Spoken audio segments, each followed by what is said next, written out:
Now we have already completed Mendelian disorders. Today I will teach you chromosomal disorders. Chromosomal disorders क्या है? कल हम लोग Mendelian disorder को कंप्लीट कर चुके हैं।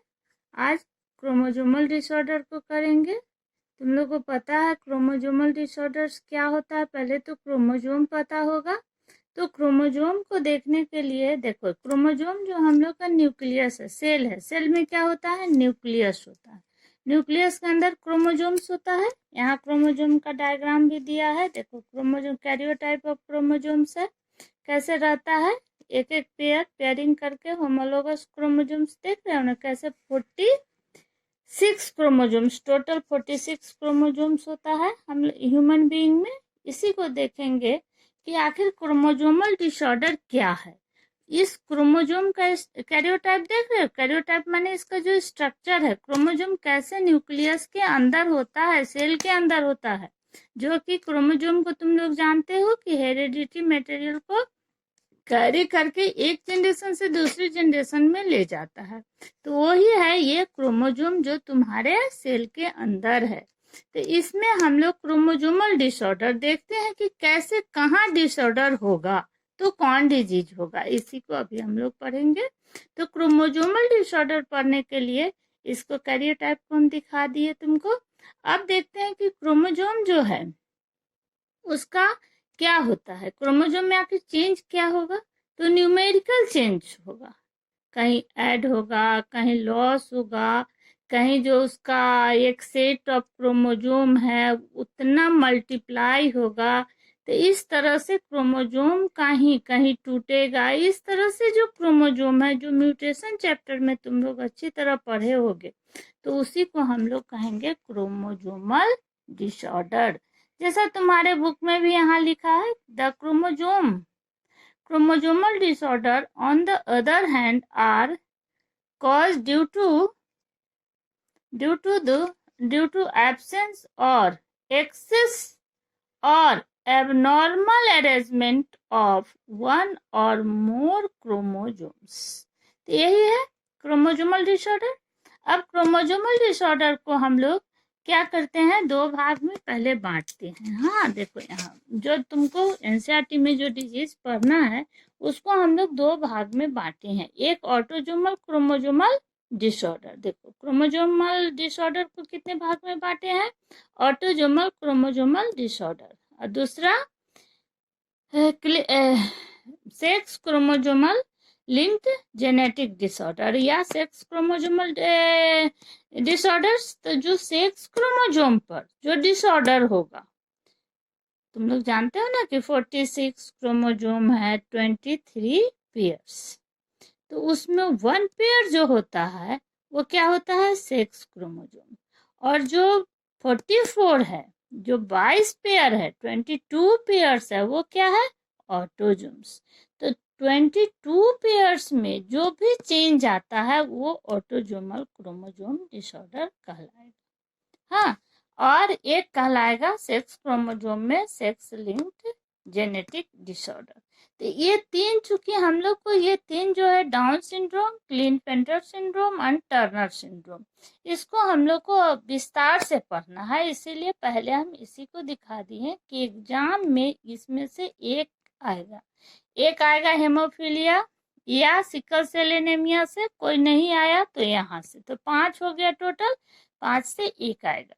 तो ऑटोसोमल और सेक्स क्रोमोसोम को अलग करके पढ़ते हैं। इससे पहले तुम लोग म्यूटेशन पढ़े होंगे। म्यूटेशन में क्या पढ़ा था? म्यूटेशन क्या होता है? सडन चेंज जब कहीं पर होता है उसी को ना म्यूटेशन। सडन चेंज जीन में होता है, क्रोमोसोम में होता है। तो म्यूटेशन में हम लोग सबसे पहले एक क्वेश्चन 1 नंबर का आता है म्यूटेशन का कि किसने खोज किया, कौन इंट्रोड्यूस किया सबसे पहले? तो हुगो डी ब्राइस 1901 टू 1903 में। किसने? नाम याद रखो, हुगो डी ब्राइस। ठीक। जीन म्यूटेशन और क्रोमोसोमल म्यूटेशन, दो तरह का म्यूटेशन होता है, जीन म्यूटेशन और पॉइंट म्यूटेशन और क्रोमोसोमल म्यूटेशन। पॉइंट म्यूटेशन को सिकल सेल एनीमिया में अच्छी तरह समझाए हैं कि एक पॉइंट पर देखा था ना कि कैसे ग्लूटामिक एसिड वैलिन में चेंज हुआ था। यहाँ पर अब क्रोमोजोमल म्यूटेशन जो होता है उसी का एक पार्ट हम लोग को यहाँ पर पढ़ना है डिजीज डिसऑर्डर में, जो एनसीईआरटी में है। तो यहाँ पर क्या होता है, क्रोमोजोमल म्यूटेशन में न्यूमेरिकल चेंज इन क्रोमोजोम्स, जो न्यूमेरिकल चेंज होता है, नंबर में चेंज होता है, उसी को हम लोग क्या कहते हैं, न्यूमेरिकल क्रोमोजोमल डिसऑर्डर। तो न्यूमेरिकल चेंज भी होता है। इसके अलावा पहले तुम लोग म्यूटेशन में और पढ़े होंगे, वो डिलीशन होता है, वो एब्रिविएशन में पढ़ा होगा ना। तो यहाँ पर हम लोग न्यूमेरिकल चेंज पढ़ेंगे क्योंकि हम लोग को यहाँ डिजीज जो पढ़ना है इसी से रिलेटेड है। तो न्यूमेरिकल चेंज जो होगा वो दो तरह का होगा, यूप्लोइडी एंड एनयूप्लोइडी। तो यूप्लोइडी में क्या होगा, मोनोप्लोइडी, डिप्लोइडी एंड पॉलीप्लोइडी। तो जैसे मोनोप्लोइडी समझ गया कि एक ही एक हैप्लोइड है, हाँ एक्स है। डिप्लोइड में क्या होगा, दो हो जाता है, माने एक सेट क्रोमोजोम जो है वही क्या होगा, मल्टीप्लाई करके डिप्लोइड बना। Haploid, diploid, monoploidy, diploidy and polyploidy. जैसे एक सेट क्रोमोजोम है किसी का, मान लो, तो उसमें एक और मल्टीप्लाई हो जाएगा तो 3x हो जाएगा, फिर 4x, 5x, 6x। इसी तरह से जैसे कि इसका पैडी में, व्हीट में जो सीड तैयार किया जाता है वो सब polyploidy. A set of chromosomes, जो हैप्लोइड का सेट होता है, मान लो कि किसी का 10 है, किसी का क्रोमोजोम टोटल नंबर कितना है 10, तो 3x 10 गुना 10 गुना 10। तो डिप्लॉयड में 10 इंटू 10, ट्रिप्लॉयड में क्या हो जाएगा, 3x में 3 बार उसको गुना करो तो ये मल्टीप्लाई होते चला जाएगा। उसी को क्या कहते हैं, chromosome number in euploidy is the exact multiple of basic haploid. जो हैप्लोइड, जिसका भी हैप्लोइड होगा उसी का बेसिक हैप्लोइड का क्या किया जाता है, मल्टीप्लाई करते हैं। उसी को हम लोग क्या कहते हैं, यूप्लोइडी। हाँ, तो अब हम लोग देखते हैं एनयूप्लोइडी।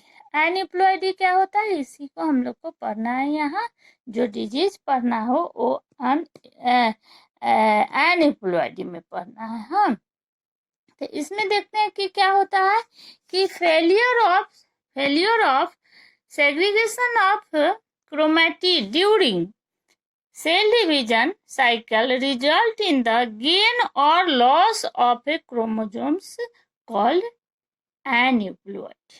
एनयूप्लोइडी क्या कहलाएगा, जब सेल डिवीजन होता है, तुम लोग सेल साइकिल सेल डिवीजन पढ़े हो ना। सेल डिवीजन में क्या होता है, जब क्रोमैटिड का सेग्रीगेशन होता है, जब हटते रहता है, उस समय क्या होता है कि वहां पर ही कभी एक लॉस हो जाएगा, कभी एक गेन हो गया, बाय चांस हो जाता है। हाँ, वही क्या कहलाएगा, एनयूप्लोइडी। तुम्हारे एनसीईआरटी में भी यही चीज दिया है, देखो, फेलियर और सेग्रीगेशन है ना of chromatid during cell division है ना, वही एनयूप्लोइडी कहलाएगा।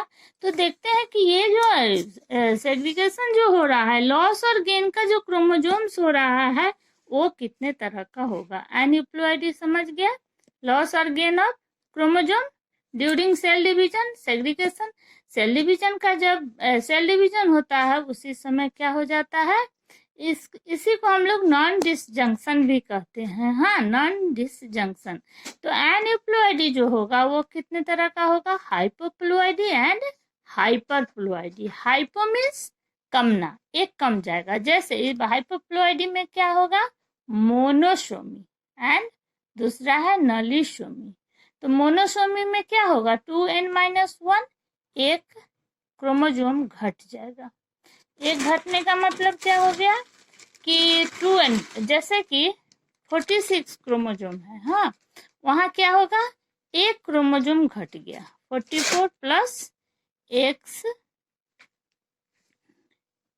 टर्नर नहीं, मोनोसोमी में एक घटेगा। हाँ, तो एक घटा तो कितना आ जाएगा, 45। ठीक, ये है मोनोसोमी। ये यहाँ ऑटोजोम्स और इसका सेक्स क्रोमोजोम मिला के यहाँ पर लिखे हैं, कि एक क्रोमोसोम घट जाता है, ये कौन होगा, सेक्स क्रोमोसोम पर एक क्रोमोसोम घट जाता है जिसको टर्नर सिंड्रोम कहते हैं। देखो यहाँ पर एक क्रोमोसोम घटा, ये 44 प्लस एक्स होना चाहिए था, लेकिन क्या हो गया, एक एक्स मिस कर जा रहा है। तो फीमेल का कैरेक्टर एक मिस करेगा, इसको टर्नर में पढ़ेंगे। तो 2n-1 माने टोटल नंबर ऑफ क्रोमोसोम जो है 46 माइनस 1 कितना हो गया, 45। तो मोनोसोमी में एक क्रोमोसोम का लॉस होगा, नॉलिसोमी में 2 क्रोमोसोम का लॉस होता है। हाँ, इसके बाद देखते हैं हाइपरप्लॉइडी। हाइपरप्लॉइडी में क्या होगा, ट्राइसोमी। ट्राइसोमी में क्या होगा, एक क्रोमोसोम का एडिशन हो जाएगा, जैसे 40 एक ठो क्रोमोसोम ज्यादा आ जाएगा इसमें। क्यों, क्योंकि हम लोग नॉन डिसजंक्शन और सेग्रीगेशन ऑफ क्रोमेटिड होता है, उसी समय क्या हो जाता है, एक क्रोमोसोम यहाँ ऐड हो गया इसमें, तो वो क्या हो जाएगा, ट्राइसोमी 2+1। तो ये क्या होगा, ये ऑटोसोम पर होगा, जिसको कि हम लोग डाउन सिंड्रोम में पढ़ेंगे अभी। फिर होता है दूसरा जो होता है, इसमें टेट्रासोमी होता है, लेकिन ट्राइसोमी में 2 पढ़ेंगे। टेट्रासोमी में क्या होगा, 2 क्रोमोसोम का एडिशन हो जाएगा। हाँ, और यहाँ ट्राइसोमी चूंकि पढ़ना है, तो ट्राइसोमी में क्या होगा, एक क्रोमोसोम का एडिशन हुआ ऑटोसोम पर, और सेक्स क्रोमोसोम में भी देखो यहाँ पर एक क्रोमोसोम का एडिशन होगा। सेक्स क्रोमोसोम में भी एक क्रोमोसोम का एडिशन होता है, जैसे 44, ये तो इसका है। क्लीनफेल्टर में देखो, क्लीनफेल्टर 44 प्लस एक्स वाई, एक एक्स का यहाँ एडिशन हो रहा है, जिसके कारण कितना हो जा रहा है, 47। तो इस एक्स क्रोमोसोम में भी और ऑटोसोम में भी ट्राइसोमी जो है, मोस्ट इंपॉर्टेंट याद रखना, ट्राइसोमी और एक है मोनोसोमी, याद रखना, मोनोसोमी एंड ट्राइसोमी। ट्राइसोमी में क्या होगा, एक ऑटोसोम और एक सेक्स रिलेटेड है, तो सेक्स क्रोमोसोम पर होगा। तो सेक्स क्रोमोसोम में कौन होगा, क्लीनफेल्टर, और ऑटोसोम में कौन होगा, डाउन सिंड्रोम। एक एक क्रोमोसोम का एडिशन हो जाएगा, और यही एडिशन जो है, जैसे कि कोई सुपर मेल है, हाँ सुपर मेल रहेगा, 44 प्लस एक ही क्रोमोसोम का एडिशन होगा सुपर मेल में। सुपर मेल यहाँ देखो 44 प्लस एक्स वाई है, एक वाई ऐड हो जाएगा, तो इसको सुपर मेल कहेंगे। सुपर फीमेल में देखो 44 प्लस एक्स एक्स एक्स, माने ये मेल फीमेल का ही कैरेक्टर रखेगा अपना, ये सुपर फीमेल है, लेकिन थोड़ा इसका जो बनावट होगा, मॉर्फोलॉजी में चेंज आएगा, नेचर में चेंज आएगा, इस मेल में भी, सुपर मेल में भी और सुपर फीमेल में भी। क्लीनफेल्टर देख लिया, एक क्रोमोसोम का ऐड है। कभी कभी 2 क्रोमोसोम का एडिशन हो जाता है, 48 सुपर मेल सुपर फीमेल में होता है, 48 44 48 हो जाता है सुपर मेल सुपर फीमेल, यहाँ वाई यहाँ एक्स।